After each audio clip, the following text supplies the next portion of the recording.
படம் உங்களுக்கே தெரியும். முதல்ல ஆரம்பிக்கிறதுக்கு முன்னாடி நம்முடைய தமிழ் சினிமாவுடைய விழா கொண்டன், அப்புறம் குடா கொண்டன் அப்படின்னு நம்ம சொல்லக்கூடிய திரு விஜய் ஆண்டனி அவர்களுக்கு இனிய பிறந்தநாள் வாழ்த்துக்கள். ஒரு ரவுண்ட் ஆஃப் அப்ளாஸ்ல இனிய பிறந்தநாள் வாழ்த்துக்கள்.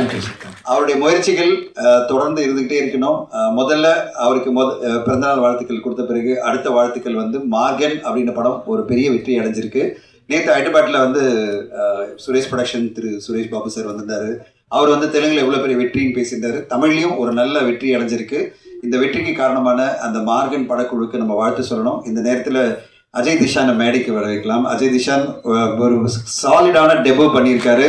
அவருக்கு எல்லாரும் பத்திரிகை நண்பர்கள் எல்லாரும் ஒரு வாழ்த்து சொல்லணும். Come come come please. Ajay is made a solid debut. பத்திரிகை நண்பர்கள் எல்லாருமே நான் ரிவ்யூ பார்க்கும்போது அஜயனுடைய அந்த பெர்ஃபார்மன்ஸை பற்றி பல பேர் பாராட்டி பேசுறதை பார்க்கும்போது ரொம்ப சந்தோஷமாக இருந்தது. ஒரு நல்ல ஹீரோ தமிழ் சினிமாவுக்கு வந்திருக்காரு. அந்த ஹீரோ அறிமுகம் வார்த்தை காரணமான விஜய் ஆண்டனி சாருக்கு வாழ்த்துக்கள். ஏன்னா அவருடைய சிஸ்டருடைய பையனாக இருந்தாலும் அவ்வளோ பெரிய ஒரு ஸ்ட்ராங்கான ஒரு கேரக்டர் கொடுத்து அது பிறகு அந்த கேரக்டரில் அவ்வளோ பெர்ஃபார்மன்ஸ் வாங்கி அந்த டீம் வந்து மிக சிறப்பாக ஒரு நல்ல ஒரு நடிப்பை கொண்டு வந்து இன்னைக்கு ஒரு நல்ல ஹீரோவாக நம்மளுக்கு வந்திருக்காரு. அஜய்க்கு அவரும் வெற்றி கிடைச்சிருக்கு. டெபு படமே வெற்றி அடைகிறதுலாம் அவ்வளோ ஈஸி கிடையாது. நிறைய பேர் கஷ்டப்பட்டு 4-5 படம் வெற்றிக்கு பிறகு தான் ஒரு வெற்றியே சுவைப்பாங்க. ஆனால் அஜய் இன்னைக்கு முதல் படத்திலேயே பெரிய வெற்றி அடைஞ்சிருக்காரு. வாழ்த்துக்கள் Ajay. Congrats to you. Congrats. And Vijayani sir பற்றி சொல்லவே வேணாம். தொடர்ந்து அவருக்கு வந்து நான் வந்து பல மேடைகள் அவரை பற்றி பேசும்போது ஒரு விதத்தை தான் சொல்லியிருக்கேன். விஜய் ஆண்டனி ஃபிலிம் கார்பரேஷனாலே தமிழ் சினிமாவில் ஒரு மிகப்பெரிய வெற்றி நிறுவனமாக அவருடைய ஒரு படங்கள் கூட தோல்வி அடைஞ்சதே கிடையாது. அட்லீஸ்ட் ஒரு கிரிட்டிக்கலாக அப்ரிசியேஷன் இல்லைனாலும் வணிக ரீதியில் மாபெரும் வெற்றி அடையும். அப்படிப்பட்ட ஒரு மிகப்பெரிய ப்ரொடியூசர் தான் வந்து விஜய் ஆண்டனி சார். சில படங்கள் வந்து மாபெரும் வெற்றி அடையும், சில படம் கிரிட்டிக்கலாக பெரிய லெவலில் பேசப்படாமல் இருக்கும். ஆனால் எல்லா படங்களுமே வணிக ரீதியில் வெற்றி அடையக்கூடிய அந்த வெற்றியை எப்படி சாத்தியம் பண்ணணும் அப்படின்ற அந்த மந்திரம் வந்து விஜயானி சார்கிட்ட இருக்குது. நான் அந்த மந்திரத்தை சொல்கிறேன். சார், உங்களை வச்சு எடுக்கிற ப்ரொடியூசருக்கு அந்த மந்திரம் தெரிய மாட்டேங்குது, ஆனால் உங்களுக்கு மட்டும் அது தெரியுது. உங்கள் ஒவ்வொரு படத்தையும் வணிக ரீதியில் எப்படி வெற்றி அடைய வைக்கணும்னு உங்களுக்கு தெரியுது அப்படின்னு நான் சொல்லிகிட்டே இருப்பேன். ஏன்னா அவ்வளோ பேஷனேட்டாக அவர் படத்தை பண்ணுவார். அவருடைய படம் பண்ணும்போது தமிழ் சினிமாலே முதல் முறையாக ஒரு க்ளவுடு மூலமாக எல்லா கண்டென்ட்டும் வந்து ஷூட்டிங் அப்போயே மேலே க்ளவுடில் போயிட்டு அந்த க்ளவுட்லேருந்து அந்த கண்டென்ட் அவங்க டவுன்லோட் பண்ணி உடனே வந்து எடிட்டிங் பண்ணுறதும், அதுக்கு வந்து அடுத்த கட்டமாக எடிட்டிங் முடிஞ்சோடனே டப்பிங் ஒரு குழு பண்ணிட்டு இருக்கிறதும், அடுத்த கட்டமாக அதனுடைய பேக்ரவுண்ட் மியூசிக் போயிட்டு இருக்கிறதும், சேம் டைம் வந்து சிஜி இருந்ததுன்னா சிஜியும் பண்ணுறதும், அது எல்லாமே சவுண்ட் மிக்சிங் பண்ணி கண்டென்ட்டை வந்து அவர் வந்து ஒரு பிஸ்னஸ்க்காக காமிச்சார்னா அவ்வளோ பிரமாதமாக இருக்கும். ஃபைனல் காப்பி பார்க்குற மாதிரி இருக்கும்.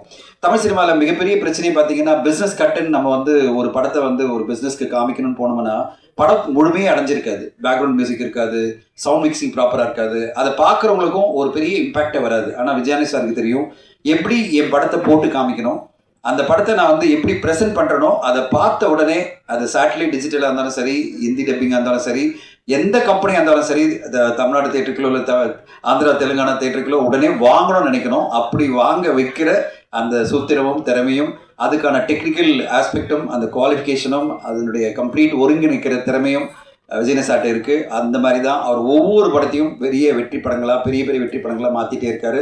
அந்த வகையில் மார்கன் மிகப்பெரிய வெற்றி. இப்போது இந்த படம் பார்த்தீங்கன்னா சக்தி திருமகன் எல்லா ரைட்ஸுமே இப்போ தியேட்டர்கள் ரைட்ஸை வர எல்லாத்தையும் வித்துட்டார். தமிழ்நாடு தியேட்டர்கள் தவிர இது எல்லாம் வித்துட்டார். தமிழ்நாடு தியேட்டர்கள் பெரிய அமௌண்ட் கேட்டுட்ருக்காரு.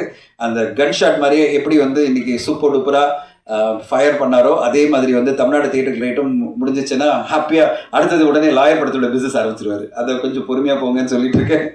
ஸோ அவ்வளோ சூப்பராக தன்னுடைய படங்களுடைய வியாபாரத்தையும் தன்னுடைய படைப்புகளையும் சூப்பராக கொண்டு வந்துட்டு இருக்க விஜயானி சாருக்கு என்னுடைய வாழ்த்துக்கள். இந்த பிறந்தநாள் மாதிரி எவ்வளோ சூப்பராக பத்திரிகையாளருக்கு முன்னாடி இந்த இந்த ஒரு பிறந்தநாள் விழா நடக்குதோ அதே மாதிரி அவருடைய ஒவ்வொரு பிறந்தநாளும் மிக சூப்பராக அமையணும்.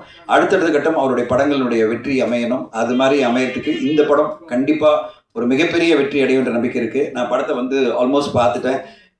அருண் பிரபு நம்மெல்லாம் பார்த்து கொண்டாடின ஒரு இயக்குனர், அருவி, வாழ் அப்படின்ற படங்களை கொடுத்து ஒரு மிக சிறந்த படங்களை கொடுத்த இயக்குனர். அவருடைய ஒரு வணிக ரீதியில் ஒரு பார்வை இருக்குது. ஒரு பொலிட்டிக்கல் படம், ஒரு அரசியல் சார்ந்த ஒரு படம், ஆனால் ஒரு கமர்ஷியலான படம், ஒரு முழுமையான கமர்ஷியல் படம். பார்த்தவொடனே நானே ஆச்சரியப்பட்டேன், அருண் பிரபு இப்படிப்பட்ட படம் பண்ண முடியுமா அப்படின்னு. ஏன்னா நாம் வந்து அவரை நினைப்போம் அவர் வாழ்வியலோட யதார்த்தத்தோட ஒரு படைப்பு கொடுப்பாருன்னு. ஆனால் யதார்த்தத்தோட ஒரு கமர்ஷியல் படம் கொடுக்க முடியுமா? சக்தி திருமகனில் அருண் பிரபு கொடுத்துருக்காரு. ரொம்ப சூப்பரான ஒரு படமாக வரப்போகுது. அண்ட் எனக்கு ரொம்ப நம்பிக்கை இருக்குது. இந்த படம் முடிவடையும் போது எல்லோரும் பார்த்து ஆச்சரியப்படுவாங்க. விஜயானி சார் ஆசைப்படுறதே என்னென்னா, நான் அடுத்த கட்டம் என்னுடைய பிஸ்னஸ் மிக பெருசாக பண்ணணும். ஒரு பிச்சைக்காரன் வந்து 50 கோடி பண்ண மாதிரி இந்த படம் 50 கோடி பண்ணணும், அடுத்து நான் 100 கோடி பண்ணணும்னு ஆசையெல்லாம் அவருடைய ட்ரீம் எல்லாம் இருக்குல்ல, அந்த கனவுகளுக்கு ஒரு அடித்தளத்தை கண்டிப்பாக சக்தி திருமகன் அமைச்சு தரும். அப்படிப்பட்ட பவர்ஃபுல்லான டைட்டில் தான் சக்தி திருமகன். அதே மாதிரி படமும் பவர்ஃபுல்லாக இருக்கும்.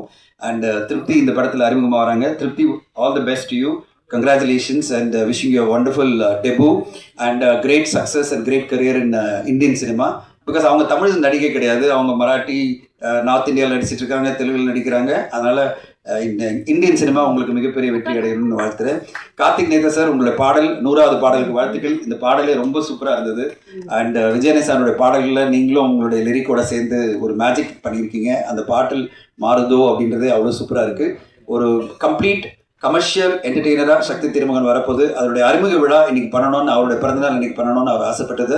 எல்லோரும் நீங்கள்லாம் வந்து கலந்துக்கிட்டு இவ்வளோ சிறப்பாக பண்ணதுக்கு நன்றி. And Rekha, great show and thank you all, thank you for the opportunity.